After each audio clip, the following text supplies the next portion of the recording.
సోనియా గాంధీ నాయకత్వం, సోనియా గాంధీ నాయకత్వం, మల్లికార్జున ఖర్గే గారి నాయకత్వం, మల్లికార్జున ఖర్గే గారి నాయకత్వం,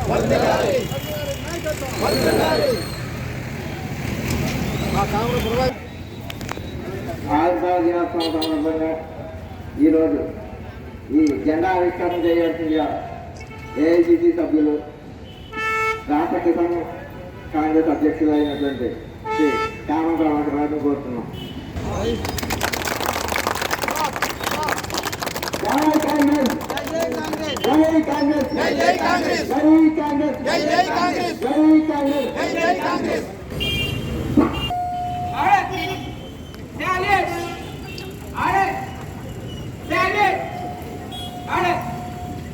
ఆదిలాబాద్ దినోత్సవ సందర్భంగా ఏఐసిసి సభ్యులు మన నల్లపల్లి నియోజకవర్గ బాధ్యులు మరియు కిసాన్ కాంగ్రెస్ రాష్ట్ర అధ్యక్షులు అయినటువంటి శ్రీ కామం ప్రభాకర్ గారిని వారి యొక్క సంఘటన వర్గంగా కోరుతున్నాం. ముంబై నగరంలో కేజ్పాల్ గోకుల్లో సంస్కృత పాఠశాలలో మొట్టమొదటిసారిగా ఏఓ హోమ్ అనే ఒక ఐసీఎస్ ఆఫీసర్ అధ్యక్షతన కాంగ్రెస్ పార్టీ ఆవిర్భావం జరిగింది.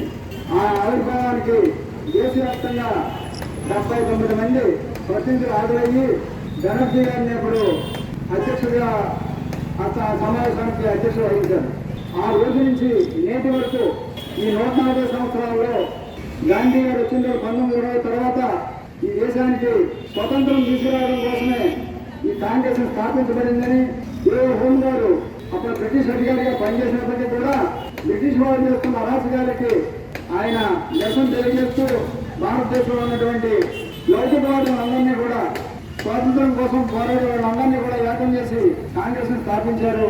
అక్కడి నుంచి ఇండియా వరకు అప్రదేశంగా దేశవ్యాప్తంగా అనేక రాష్ట్రాల్లోనూ దాదాపుగా ఈ దేశం అభివృద్ధి చెందడానికి కూడా కారణం కాంగ్రెస్ పార్టీ.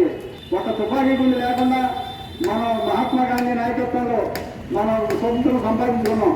ఇటువంటి స్వతంత్రాన్ని కాపాడుకోవాల్సిన అవసరం లేదంటేనే ఉంది. ముఖ్యంగా మనకు స్వతంత్రం వచ్చే ముందు మనకి తినడానికి తిండి ఉండేది కాదు, కట్టుకోవడానికి బట్ట ఉండేది కాదు, నివసించడానికి బిల్లు ఉండేది కాదు.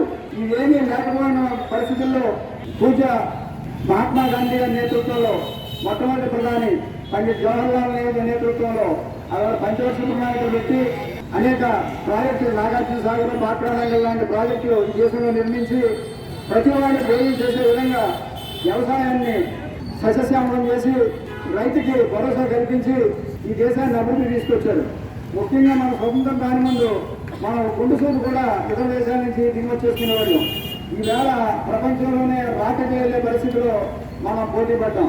దీనికి అందరికీ కారణం కాంగ్రెస్ పార్టీ ఆ వేళ దాదాపుగా ఈ దేశంలో పరిపాలన చేయకుండా ఉంటే ఈవేళ ఈ బిల్డింగ్లో ఉండవు, ఈ రోడ్లు ఉండవు, ఏమి ఉండవు.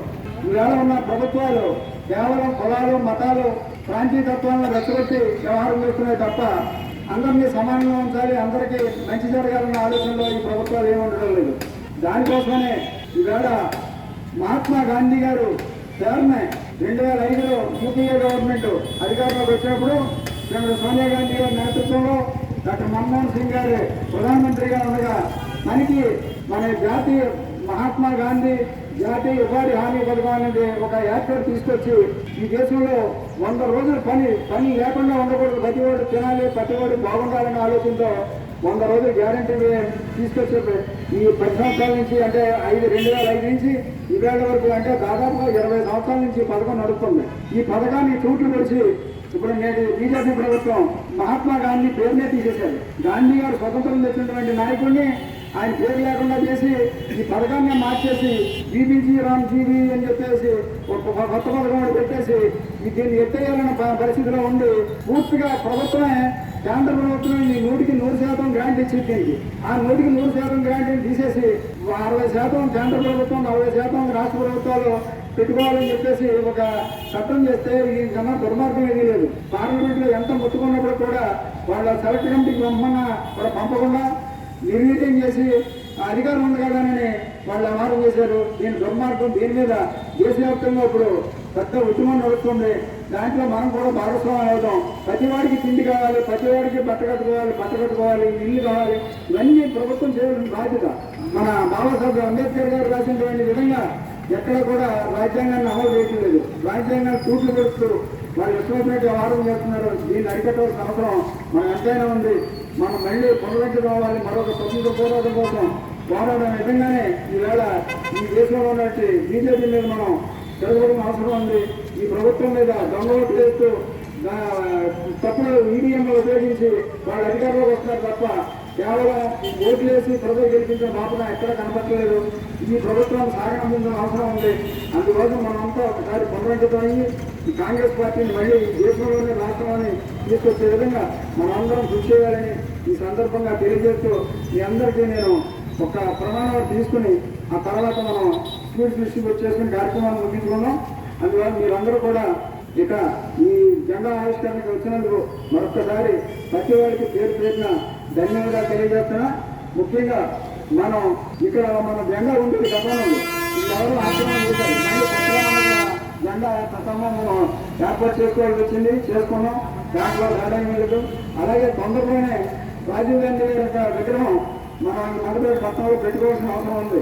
ఎందుకంటే ఇందిరాగాంధీ గారి విగ్రహం ఉంది. రాజీవ్ గాంధీ గారి విగ్రహాన్ని కూడా మంచి సంఖ్యలో తీసి పెట్టుకున్నాం. దానికి కూడా మీరు అందరూ సహకరిస్తారని ఈ కార్యక్రమానికి మనకు అన్ని విధాలా అందరూ సహకరించినందుకు ధన్యవాదాలు తెలియజేస్తూ నేను ఒక ప్రతిజ్ఞ చెప్తాను. ఆ ప్రతిజ్ఞ అందరూ చేసిన తర్వాత స్వీట్ డిస్ట్రిబ్యూట్ చేసుకుని మనం కార్యక్రమం ముగించుకున్నాం.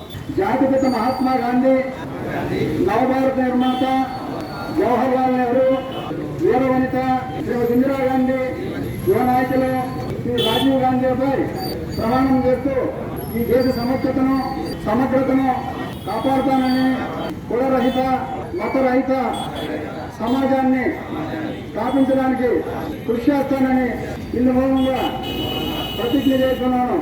నేను కాంగ్రెస్ పార్టీ సిద్ధాంతాలకు కట్టుబడి లౌకికత్వం, గాంధీవాదం, అంబేద్కరిజం ప్రమాణం చేస్తూ